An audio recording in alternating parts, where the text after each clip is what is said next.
요한계시록 2장 8절에서 11절 말씀입니다.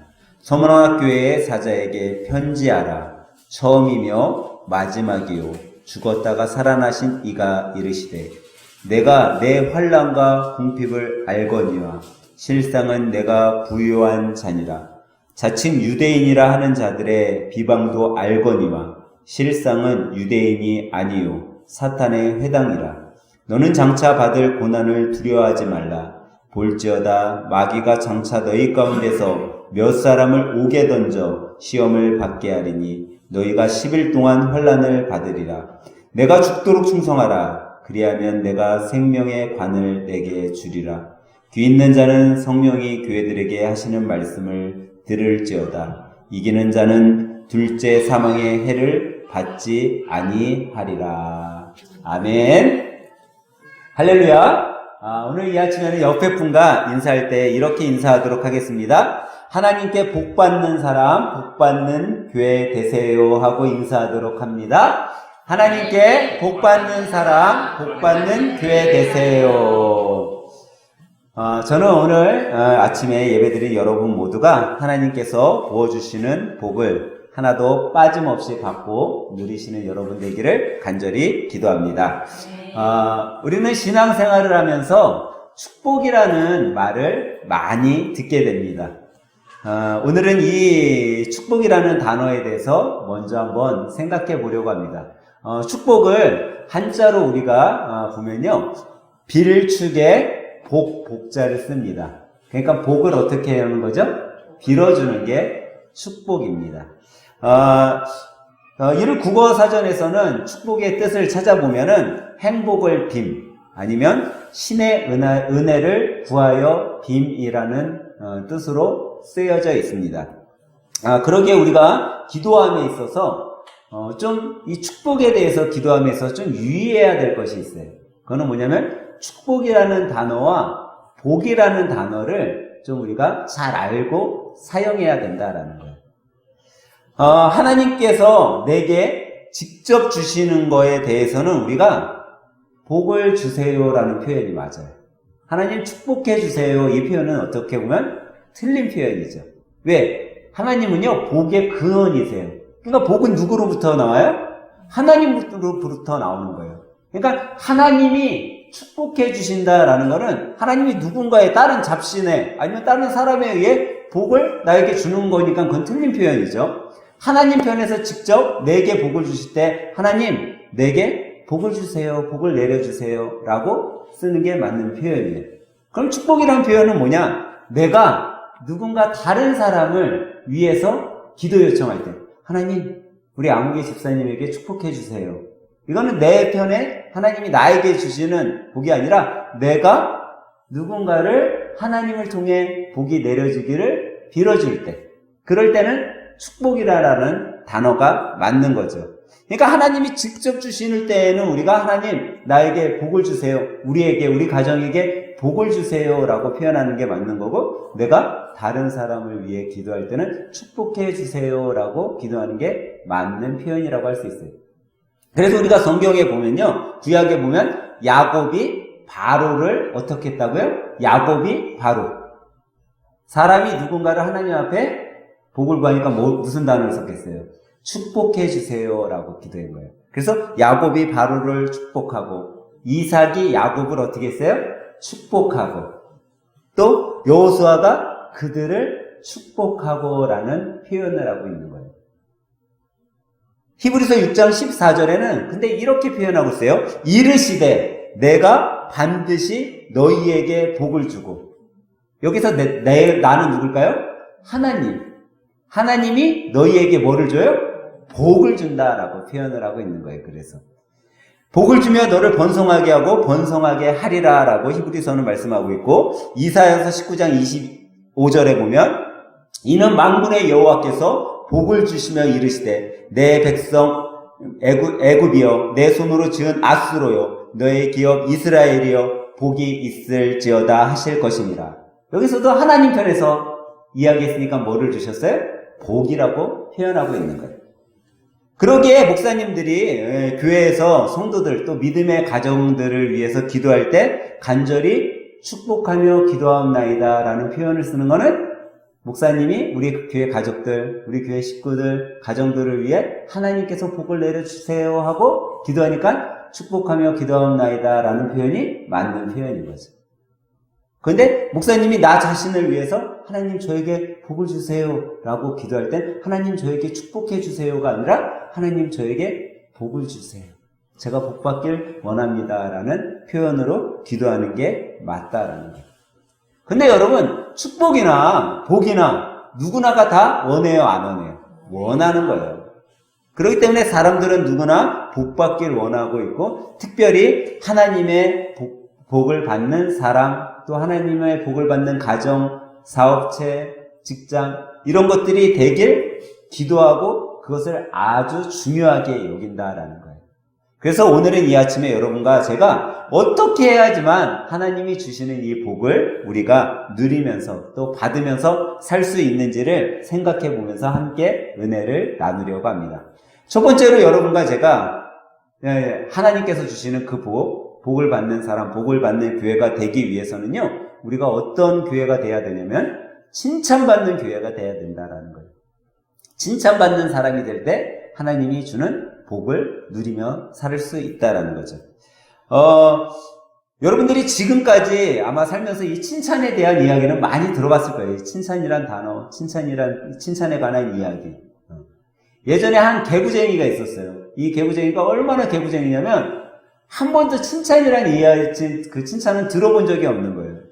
어느 정도 개구쟁이면 우리 호종이 정원이보다 더 개구쟁이야. 우리 호종이 정원이는 그래도 칭찬 받아요, 안 받아요? 칭찬 받아. 간혹 가다 우리 호종이가 한 번씩 사고를 쳐서 그렇지 칭찬을 받는 게 더 많아요. 양으로 따지면. 근데 이 개구쟁이는 항상 사고만 치니까 칭찬이라는 걸 받아본 적이 없었어요. 근데 어느 날 욕실에서 이 개구쟁이가 샤워를 목욕을 하고 나오는데 욕실을 싹 청소해놓고 나오는 거야. 엄마가 그걸 보고서 깜짝 놀랐어요. 그래가지고 걔 태어나서 평생 처음 칭찬을 해준 거예요, 얘한테. 근데 얘가 항상 뭐만 받은 애예요. 혼남, 야단 뭐 이런 것만 받던 애가 칭찬을 받고서 깜짝 놀란 거예요. 자기 인생에서 처음 받은 칭찬이 너무나 감격된 거예요. 그리고 얘 꿈이 바뀌었어요. 뭐로 바뀌었겠어요? 네? 칭찬받는 거 아니에요. 야, 나 이제부터 뭐가 돼야겠다? 청소부가 돼야겠다. 내 꿈은 이제 청소부가 됐어요. 어느 날 초등학교 학부모들 모임이 있었어요. 그래서 여러 어머니들이 왔는데 사물함에 아이들이 자기가 장차 될 희망을 사물함에다 다 써놨어. 어떤 애 사물함을 봤더니 대통령, 어떤 친구는 의사, 어떤 친구는 가수. 근데 이 친구 사물함에 뭐라고 써 있었어요? 다 가보셨나 봐, 거기다. 청소부라고 써 있는 거예요. 다른 엄마들은 막 웃으면서 어떤 엄마는 박수를 치면서 웃기도 했어요. 근데 이 개구쟁이 엄마 마음속은 어때요? 답답함이 밀려왔어. 아, 내가 얘를 공부를 안 시켜서 그런가? 그리고 그 다음날서부터 이 개구쟁이 친구를 영어학원에 보낸 거예요. 근데 며칠 지나지 않았는데 영어 선생님이 전화가 온 거예요. 어머니, 아무개가 영어 공부를 너무 열심히 한다는 거야. 다른 애들보다 실력도 빨리 성장되고 너무 엄마가 마음속으로 생각해서 야, 학원 보내기 잘했다, 정말. 너무나 잘했구나. 그랬어요. 근데 어느 날, 그래서 자기 아들, 초등학생 아들 일기장을 딱 보게 되었는데, 일기장에 이렇게 써있는 거예요. 나는 이제부터 죽도록 영어 공부를 열심히 해야겠다. 이렇게 써있는 거예요. 야, 역시 내가 잘 보냈구나. 네? 내가 그래도 이제 공부의 맛을 들었네. 근데 어머니가 그만 일기장 끝부분을 읽다가 기절하고 말았어. 뭐라고 써있었냐면, 내가 이렇게 열심히 영어 공부를 해서 미국 빌딩의 청소부가 돼야겠다라고 써놨다는 거예요. 여러분, 사람은 잘 변해요, 안 변해요? 안 변해요. 근데요, 칭찬은 사람을 변화시킬 수 있대요. 우리가 잘 알듯이 칭찬은 누구도 춤추게 해요? 고래. 코끼리 아니고 고래.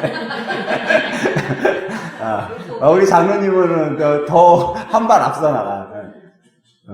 여러분, 칭찬은요, 고래, 동물, 코끼리, 뭐 강아지, 고양이 할 것 없이 동물도 변화시키는 게 칭찬이에요. 아마 여러분들 중에 누군가가 내 주위에 있는 사람들 중에 변화되기를 원한다면, 아니면 우리 자녀들이 변화되기를 원한다면 여러분 칭찬 많이 해주세요. 그 칭찬이 우리 주위에 있는 사람, 우리의 자녀들을 변화시켜 주실 거예요. 오늘 본문에 나오는 교회가 한 교회가 있어요. 이 교회 이름이 뭐죠? 서머나 교회라는 교회가 나오고 있어요.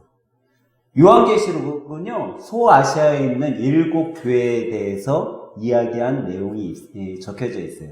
그 7교회는 버가모 교회, 두아디아 교회, 사대 교회, 오늘 나온 서머나 교회, 또 빌라델비아 교회, 에베소 교회, 마지막으로 라오디게아 교회가 있습니다. 근데 이 7교회 중에 마가 요한이 특별하게 칭찬만 했던 2교회가 있어요. 그 중 하나가 오늘 우리가 살펴보려고 한 서머나 교회, 또 한 교회가 빌라델비아 교회예요. 근데 이 서머나 교회는요, 왜 서머나 교회냐면 서머나 지역에 있었던 교회이기 때문에 서머나 교회인데, 지금은 이 서머나 지역의 명칭이 바뀌었어요. 이즈멜이라는 명칭으로 바뀌어갖고 이즈멜인데, 이 이즈멜에 많은 교회들이 있는데 마가 요한이 2교회만 칭찬했다고 했잖아요. 근데 이 칭찬받은 교회는요, 아직도 그 교회가 있어요. 소아시아에 많은 교회들이 있었지만 지금은요 다 허물어지고 유적만 남아있는 상태예요. 근데 이 서머나 교회는 아직도 교회가 그대로 보존되어 있어요. 근데 지금은 이제 서머나 교회라고 이름이 붙여져 있지 않고 폴리캅 기념교회라고 되어 있어요. 근데 이 왜 폴리캅이라는 이름을 쓰게 됐냐면 요한의 제자 중에 첫 번째 제자, 지금 폴리캅이죠. 이 서머나 교회의 첫 감독이 된 사람이 폴리캅이라는 사람이에요. 이 폴리캅이 이제 요한의 제자로서 교회를 잘 지키고 있었는데, 이 폴리캅이 한 86세 되던 해에 이 서머나 지역도 로마의 통치를 받는 지역이었어요. 근데 당시 이 시대에는 황제가 최고 권위를 갖고 있었기 때문에 황제의 숭배, 또 신전에서 우상들을 숭배하는 그런 것들이 아주 널리 알려져 있어요. 근데 이 시대 때, 이 초대교회 시대 때 사람들이 예수님을 믿으면 어떻게 됐어요? 핍박을 당한 거예요. 근데 이 폴리캅 첫 감독이 예수님을 잘 섬겼겠어요? 안 섬겼겠어요? 잘 섬겼죠. 그런데 그런 그를 이제 재판장에 데리고 나와요. 그리고 예수를 부인하고 황제를 잘 섬기고 그러면 내가 너를 용서해 주겠다. 너를 죽이지 않겠다. 근데 당시 사람들, 이 유대인들은 예수 믿는 사람들을 다 죽이고 핍박하고 그랬으니까. 근데 이 폴리캅이 뭐라고 하냐면 이런 이야기를 해요. 나는 86년간 그분만을 섬겨왔고 그분은 나를 한 번도 모른다고 한 적이 없는데 내가 어떻게 그 예수님을 모른다고 할 수 있냐. 나는 그럴 수 없다라고 했어요. 그래서 이 폴리캅을 사자우리에 민중들의 원성에 의해 사자우리에다 넣었어요. 그러면 배고픈 사자가 어떻게 했겠어요? 다 뜯어 먹어야 되잖아. 근데 여기서 무슨 사건이 일어나요? 다니엘과 친구들 사자굴에 들어갔을 때 잡아먹혔어요? 안 먹혔어요? 안 먹혔잖아요. 하나님이 입을 봉했으니까. 근데 이 폴리캅이 사자굴에 들어갔는데 사자들이 덤비질 않는 거예요. 죽이려고 넣었는데. 그러자 어쩔 수 없이 사자굴에서 데리고 나왔어요. 근데 이 사람을 죽여야 되니까 이 군중들이 어떻게 했냐. 그를 태워 죽여야 된다. 그래갖고 이 폴리캅은 화형을 당해 죽게 돼요. 지금 이 폴리캅 교회 천정에 이 성화가 그려져 있어요. 폴리캅이 이렇게 해서 순교 당했습니다라는 것들이 그려져 있죠. 근데 이 어려운 환난, 어떻게 보면 예수님을 믿으면 다 죽이는 이 환난 속에서도 이 서머나 교회는 그 환난을 잘 견디며 이겼다라는 거죠. 오늘 본문 8절은 이렇게 말씀하고 있어요. 서머나 교회의 사자에게 편지하라. 처음이며 마지막이요. 죽었다가 살아나신 이가 이르시되라고 이야기하고 있어요. 여기 시작을 어떻게 하고 있어요? 죽었다가 살아나시니. 다시 말해서 죽음의 고난, 그 고난도 이겨내신 예수님에 대해서 먼저 이들에게 이야기해주고 있다라는 거예요. 야, 예수님도 그 죽음의 고난, 그 환난, 그 아픔, 그 어려움을 이겨내셨어. 그러니까 소문학교의 성도들, 너희들 예수님 보고 이겨내도록 해. 어떻게 보면 그런 힘을 지금 편지 가운데 주고 있는 거예요.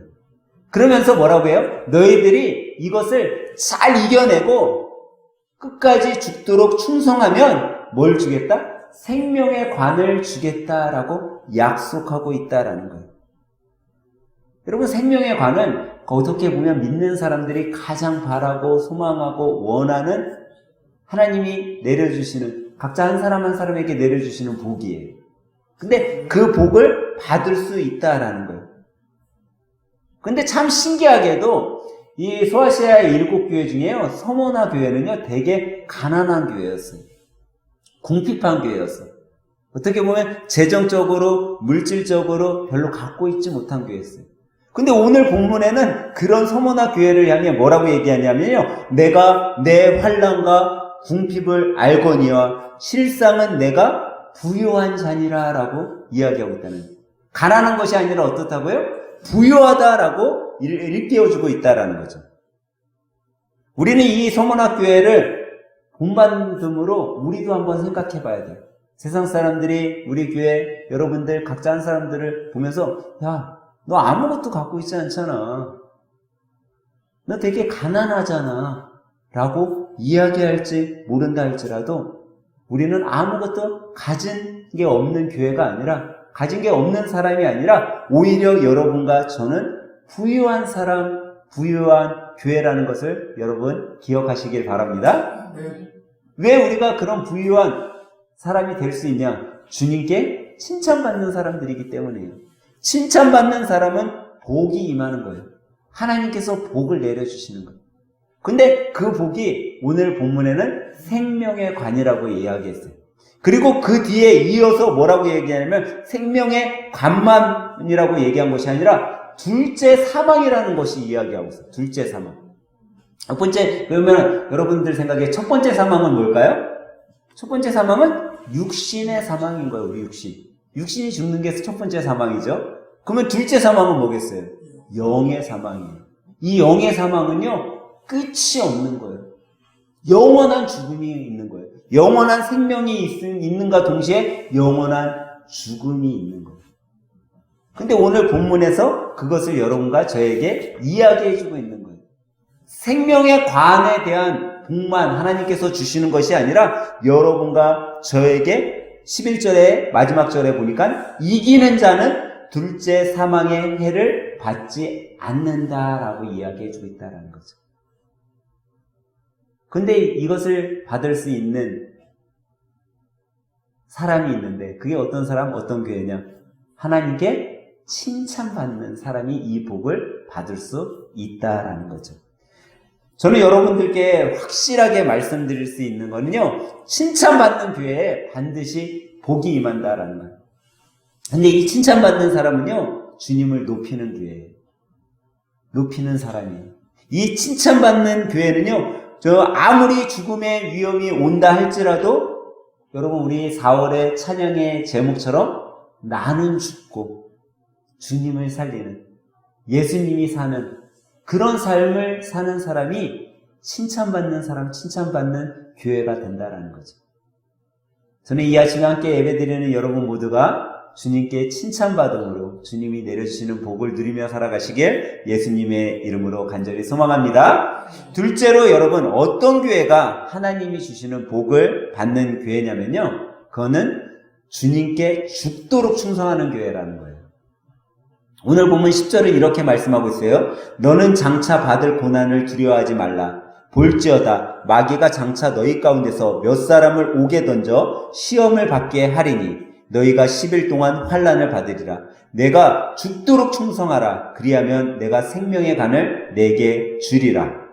여러분, 서문학교회가 칭찬받을 수 있었던 일 중에 가장 잘한 일이 있는데 그게 뭐냐면 충성이었어요. 이미 서문학교회는요 충성된 교회였어요. 충성을 잘하고 예수님을 증거하고 하나님의 말씀대로 잘 이웃과 사귐을 갖고 나누며 산 교회였어요. 그렇게 충성을 잘한 교회를 향해 뭐라고 얘기하냐면 이미 충성 잘하고 있는데 너희들 뭐 하라고요? 죽도록 충성하라는 거야. 이미 잘하고 있는데 나는 충성 잘하고 있는데 그런 교회를 향해서 야, 너 죽도록 충성해야 돼 라고 오히려 더 한번 권면해 주고 있다라는 거죠. 우리가 신앙생활을 할 때 보면요, 편안할 때는 그냥 저냥 충성하면서 살아요. 그래도 내 생활이 평안하니까 목사님이 뭐 부탁하면 그냥 네 알겠습니다. 왜? 내 생활이 편하니까. 목사님이 이런 것 좀 이번 주에는 오셔서 좀 행하셔요. 그러면 내 생활이 여유로우니까 와서 그냥 저냥 목사님 얘기에 또 교회 일에 충성되게 해요.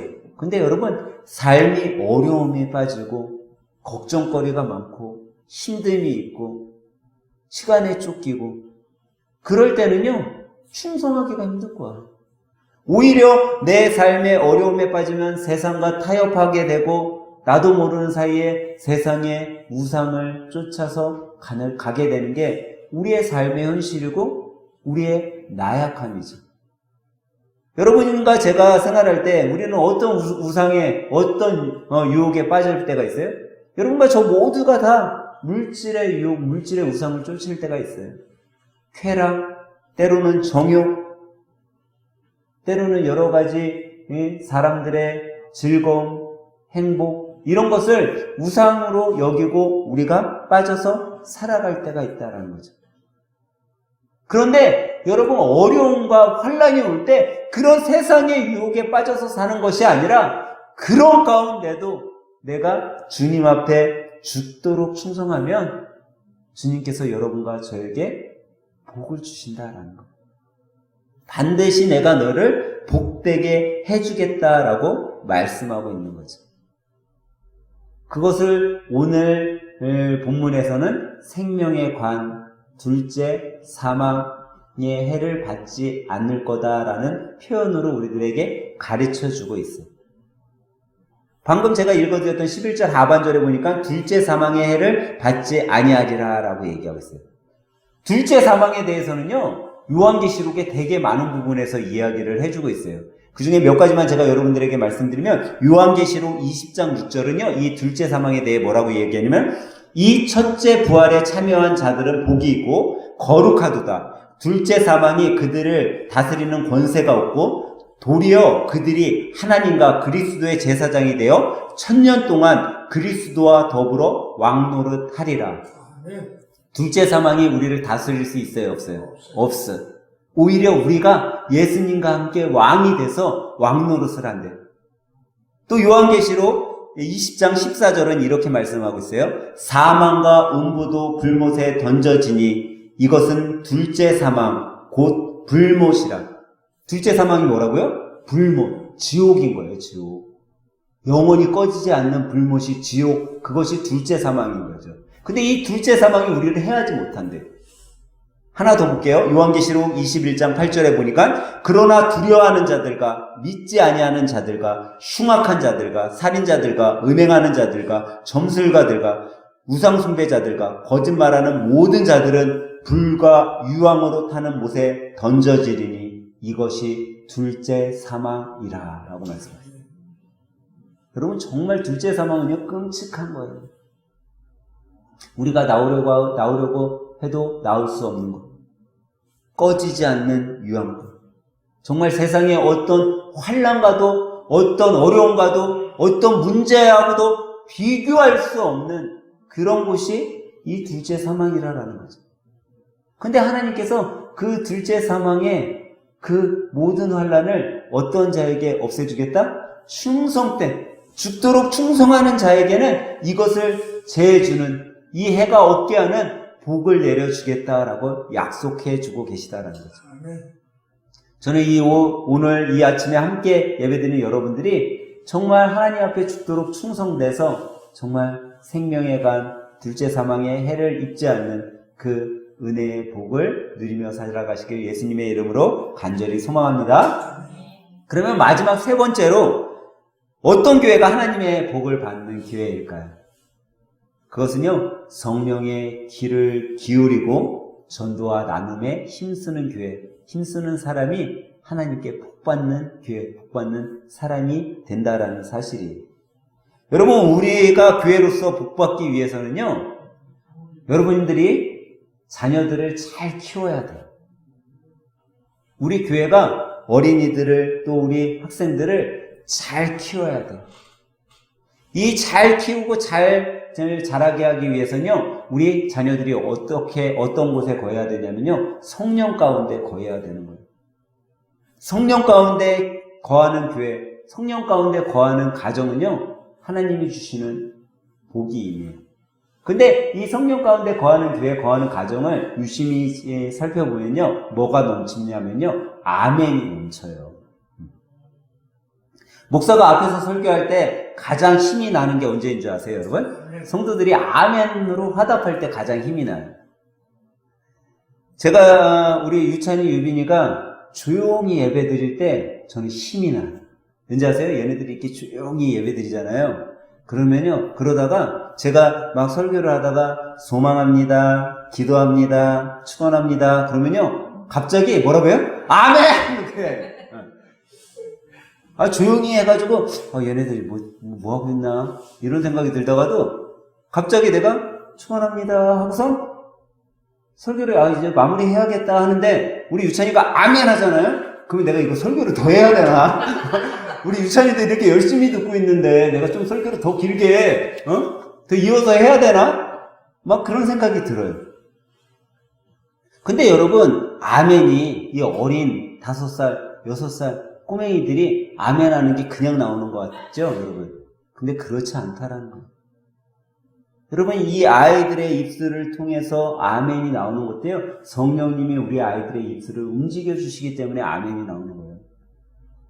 그렇지 않으면요, 우리 아이들의 입에서 뭐가 나왔어요? 엄마, 나 먹을 거, 나 사탕, 나 과자, 이게 나오죠. 그런데 우리 아이들이 그 귀에 성령님께서 그 귀를 듣게 하시고 그 입술을 주장해 주시니까 아멘이 입에서 나오는 거예요. 얘네들이 아무것도 안 듣는 것 같지만요, 귀로 성령님의 음성, 하나님의 말씀을 듣고 있는 거예요. 그렇기 때문에 우리는요, 우리 아이들을 성령 가운데 거하기 위해 잘 양육하고 잘 키워나가야 되는 거죠. 그것이 매우 중요한 거예요. 교회가 복받기 위해서, 우리 가정이 복받기 위해서 여러분과 제가 정말 힘써야 되는 것 하나가, 우리 가정이 성령의 말씀에 귀 기울이는 가정, 성령의 말씀에 귀 기울이는 교회가 되도록 할 때, 우리 교회가, 우리 가정, 내 자신이 하나님이 주시는 복을 받게 됨을 여러분 믿으시기 바랍니다. 사랑하는 하늘샘교회 여러분, 성령의 말씀에 귀를 기울여야 돼요. 근데 이 성령의 말씀에 귀를 기울이는 사람의 삶은요, 정말 정해져 있어요. 그거는 뭐냐? 어떤 삶을 사냐? 전도와 나눔의 삶을 살게 된다라는 거죠. 제가 자주 말씀드리지만 전도는 어떻게 보면 참 어려운 게 전도예요. 근데 그 어렵지만 우리는 전도를 꼭 해야 되죠. 제가 항상 말씀드리는 게, 우리가 어떻게 전도해야 된다? 삶으로 전도해야 된다라고 여러분들에게 말씀드렸어요. 지지난주에 유찬이, 유빈이가 교회에 안 나왔어요. 저 왜 교회 못 나왔나 했더니 친할머니, 친할아버지가 집에 와가지고 못 나왔다고 그러더라고요. 근데 왜 친할머니, 친할아버지가 왔는데 못 왔나 했더니, 이 친할머니, 친할아버지가 불교 가정에 아주 독실한 불교 집안이에요. 그러니까 이 며느리가 어쩔 수 없는 거지. 왜 가정에 불화가 있으면 안 되잖아요. 그래서 어딜 갔어요? 절에 갔어. 절에 갔어. 요즘에 제가 절을 안 가봐가지고 절 문화가 어떻게 되는지 잘 모르겠어요. 근데 요즘엔 절에도 이렇게 점심에 밥을 이렇게 주는 것 같아요. 밥을 먹고 뭐 식사 예절 같은 걸 가르쳐 주는 것 같아요. 이 절에서는 아이들에게 또 어른들에게 식사 예절이라고 해서 바로 공양이라는 그런 식사 예절을 가르쳐요. 근데 우리 교회에서는 이제 식사하기 전에 뭐예요? 기도하고 밥 먹잖아요. 그러니까 절에도 그런 문화가 있는 것 같아. 이제 다 먹고 나서 이제 뭐 감사의 표현을 했겠죠. 뭐 잘 먹었습니다. 뭐 그런 걸 허용한 것 같아요. 그래서 이제 우리 유빈 유찬이도 거기 가갖고 이제 뭐 식사하고 뭐 이제 마지막에 뭐 잘 먹었습니다. 뭐 그런 얘기를 했겠죠. 근데 우리 유찬이가 잘 먹었습니다 하니까 뭐라고 했다고요? 아멘 했다는 거야. 그러니까 그거 옆에서 할아버지가 보고 있다가 잘한다 잘해. 할머니는 불교, 손자는 교회. 잘한다 잘해. 뭐 그랬다고 그러더라고요. 근데 여러분 이게 아무것도 아닌 것 같잖아요, 여러분. 절에서 아멘 소리가 나오는 게 쉬운 게 아니에요, 여러분. 저도 절에 가서 아멘 못해. 제가 가서 아멘 했다면은 아마 이렇게 빛나리 아저씨들이 당장 나를 잡아다가 내보낼 거예요. 근데 여러분, 어린아이의 입술을 통해서 아멘이 잠깐 흘러나왔지만 그게 삶으로서 전도라는 거예요. 조꼬맹이 예수님 믿나? 조꼬맹이 교회 다니나? 사람들 마음속에 예수라는 그 단어 하나, 그것을 삶으로 내가 심겨줄 수 있다면 그것이 전도인 거예요. 그들이 한번 돌아볼 수 있게 해줄 수 있는 그런 삶을 아무리 어린아이라 할지라도 그 삶을 통해 그들이 다시금 다른 것을 바라보게 할 수 있다면 그것이 진정한 전도인 거죠. 그렇기 때문에 여러분과 저의 삶 속에 이 전도가 넘쳐나야 되는 거예요. 여러분, 오늘 이 성문학교회는요, 전도를 잘했어요.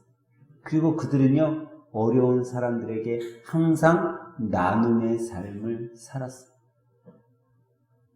여러분, 아무리 어린아이가 삶으로 전도한다 할지라도 그 어린아이가요, 어린 것이 아니라 가장 강한 자인 거예요.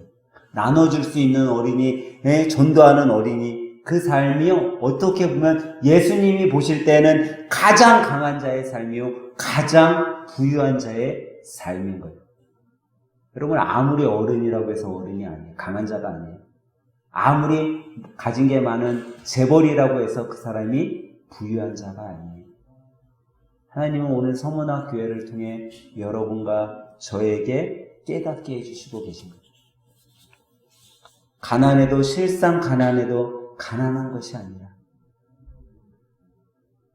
실상 많은 것을 가졌다고 해서 그 사람이 강한 것이 아니라 비록 세상이 나를 봤을 때는 아무것도 가진 게 없고 아무 힘이 없는 것 같다 할지라도 나의 삶을 통해 예수님이 증거되고 나의 어려운 삶을 통해서 정말 작은 것도 나눠주는 그 삶을 예수님께서는 보시고 성문학교회를 축복하셨던 것처럼 우리 교회도 여러분의 삶도 축복해 주심을 믿으시기 바랍니다.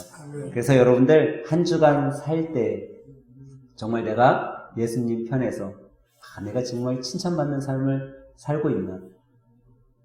내가 정말 예수님이 날 보시고 칭찬하실까? 야, 내가 예수님을 위해서 정말 죽도록 충성하고 있나? 내 삶이 정말 주님을 위해 죽도록 충성하는 삶을 살고 있나? 또 내가 나의 삶을 통해 우리 아이들을 또 나 역시 성령의 말씀에 귀를 기울이며 전도와 나눔의 삶을 살고 있는지를 한번 되돌아보시면서 정말 우리 삶을 통해 주님이 증거되고 우리의 삶을 통해 하나님의 복이 내려지는 그런 믿음의 복된 가정 우리 하늘생 교회가 되길 예수님의 이름으로 간절히 축원합니다.